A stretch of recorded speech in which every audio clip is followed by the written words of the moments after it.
Bonjour, bonjour, bienvenue sur le plateau de Batijournal TV. Nous sommes à l'Intec, à Angers, pour le congrès des économistes de la construction. Et je suis avec Nicolas Bouzou, bonjour. Bonjour. Vous êtes économiste, on ne vous présente pas.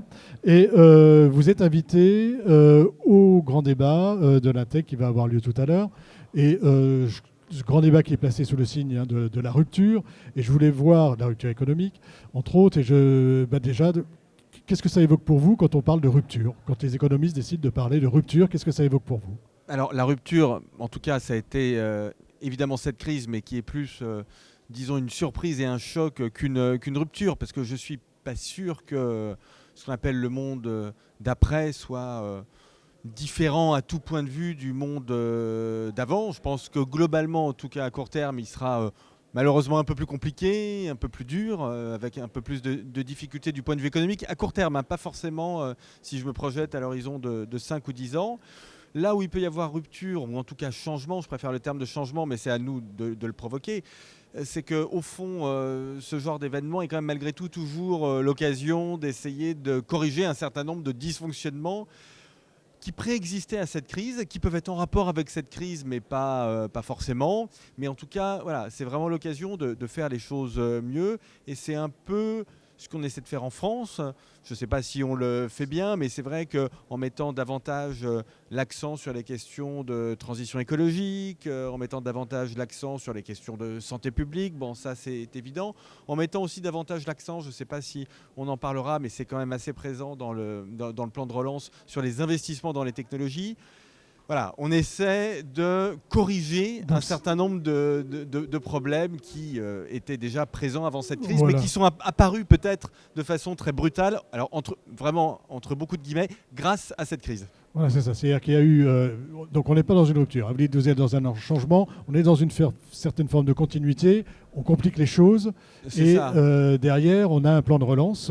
Donc, parlez-nous de ce plan de relance Alors, et dites-nous ce que vous en pensez en tant qu'économiste.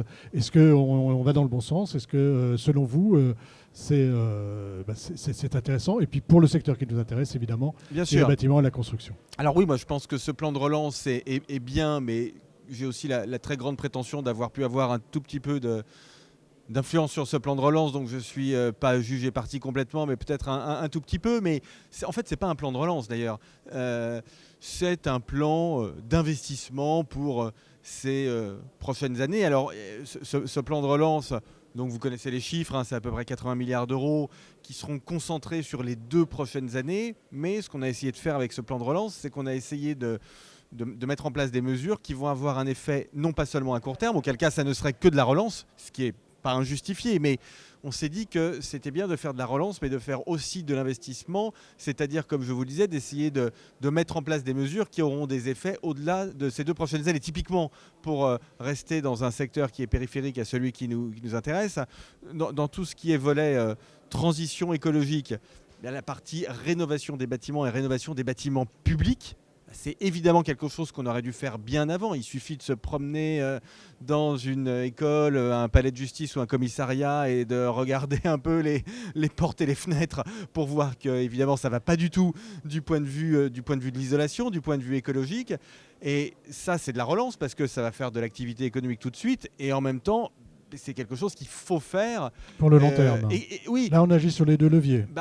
c'est ce qu'on essaie de faire. De la même façon, quand on incite les entreprises à investir via une mesure que les chefs d'entreprise, qui parle beaucoup aux chefs d'entreprise ici, je le sais, elle ne parle pas beaucoup à l'opinion publique, mais elle parle beaucoup aux chefs d'entreprise, c'est la diminution de ce qu'on appelle les impôts de production, c'est-à-dire des impôts qui sont indépendants des résultats de l'entreprise et donc qui sont très pénalisants pour la compétitivité et pour l'emploi. Donc on va baisser ces impôts de production. Moi j'aurais souhaité qu'on les baisse plus, mais enfin bon, en tout cas on va quand même les baisser de façon sensible là, dès l'année prochaine. Ça, c'est censé contribuer à l'investissement des entreprises. Et quand les entreprises investissent, c'est comme la rénovation des bâtiments, ça fait de l'activité économique tout de suite, mais ça permet aussi aux entreprises de moderniser leur capital, leur machine au fond, et donc c'est bon pour ces prochaines années. C'est bon pour J'espère la d'ailleurs suite. que les entreprises qui sont ici vont bénéficier, aller chercher les dispositifs qui sont disponibles dans le plan de relance. D'aller chercher les dispositifs. Ici, on est quand même sur des entreprises qui sont de petite taille. On n'est pas sur de la grande entreprise. Est-ce qu'un levier comme celui-ci, comme la baisse des impôts dont vous parliez, est suffisant pour elle? Alors, je pense que c'est l'une des faiblesses de ce plan. C'est-à-dire que ce plan, globalement, je le trouve bien, mais il a bien sûr, on peut émettre des critiques, et moi j'en émets 3 pour aller vite.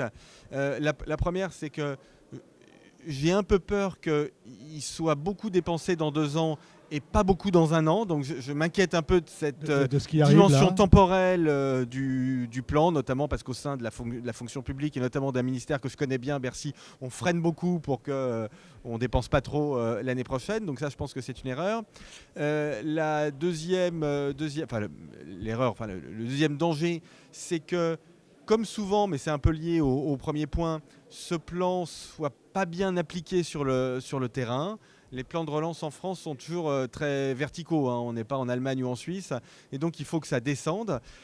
Alors là, ce qu'a fait le gouvernement, c'est un pari. Il a nommé des sortes de préfets à la relance. Bon, moi j'ai un surmoi libéral qui est assez fort, donc qu'on essaie de contrarier la bureaucratie en faisant de la bureaucratie, c'est pas forcément dans mon... Mais bon, vous ne croyez pas tout à fait à ça? Non, mais bon, je ne vais pas faire de procès d'intention. Le gouvernement essaie de faire au mieux. Et le troisième point, vous avez tout à fait raison, c'est très important, c'est que je trouve que c'est un plan qui est plus calibré pour les très grosses entreprises que pour les PME. Après, on ne va pas rentrer là dans les détails, mais sur certains volets, comme le volet formation par exemple, il est clair que c'est un plan qui résonne beaucoup par accord de branche, donc pour des entreprises avec un dialogue social très développé, des partenaires sociaux bien implantés. Et ça, en France, ça va très bien dans les très grandes entreprises. Dans les grosses PME, 300, 400, 500 salariés, c'est bien. Mais des grosses PME de 300, 400, 500 salariés, malheureusement, en France, il n'y en a pas énormément.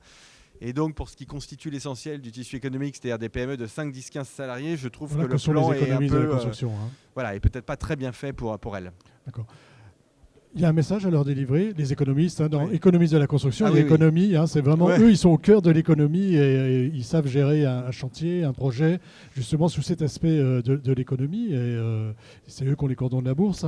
Et quel est le message que vous souhaiteriez leur délivrer, que vous allez leur délivrer tout à l'heure? Il y a 2 messages. Le premier message, c'est que, mais ça je le dis, je dirais à toutes les entreprises, il faut absolument qu'on réenclenche l'activité économique, non pas comme si ne rien n'était, mais de la façon la plus normale possible. Comme on est en train de le faire là, c'est-à-dire par rapport à d'habitude, il y a un petit peu plus de distance entre nous, il y a du gel, on voit du monde dans les allées, on va mettre un masque, mais c'est pas très grave.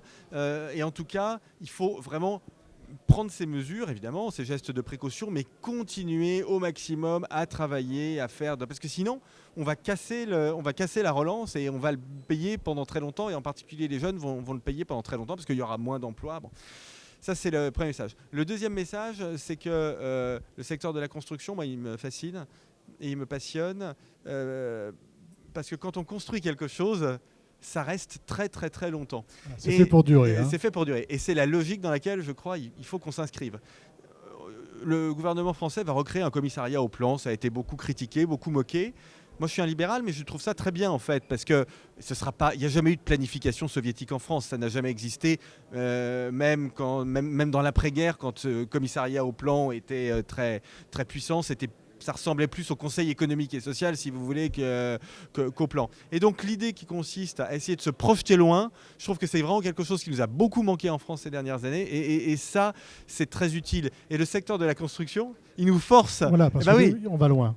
Forcément, vous allez loin, puisque ce que vous faites, c'est censé rester très longtemps. Et donc, j'adore ce secteur qui me passionne, qui est sans doute d'ailleurs pas assez traité. Je crois qu'Hervé Lebras disait quelque chose de cet ordre-là et j'adhère complètement. C'est un peu un angle mort, je trouve, des politiques publiques, alors même que ça nous aide, ça nous force à faire l'avenir. Voilà. Faire l'avenir avec le bâtiment. On va conclure là-dessus, je trouve que c'est pas mal. Merci Monsieur Bouzou d'être venu sur le plateau de Bâti Journal TV. Une émission à retrouver sur notre site internet Bâti Journal TV et sur le site de notre partenaire, l'Intech. Merci à vous. Merci.